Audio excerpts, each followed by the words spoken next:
Tak ahoj, já vás vítám u dalšího krátkého videa. Bude to jenom short, protože jsem vás chtěl přivítat u tady těch 3 her, z kterých si samozřejmě můžete vybrat.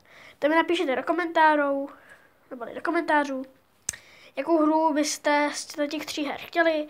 Za první je to hra Bus Simulator 21, za druhý Tram Simulator, dokonce Deluxe Edition Vienna plus Směchov plus Depot plus Wealth.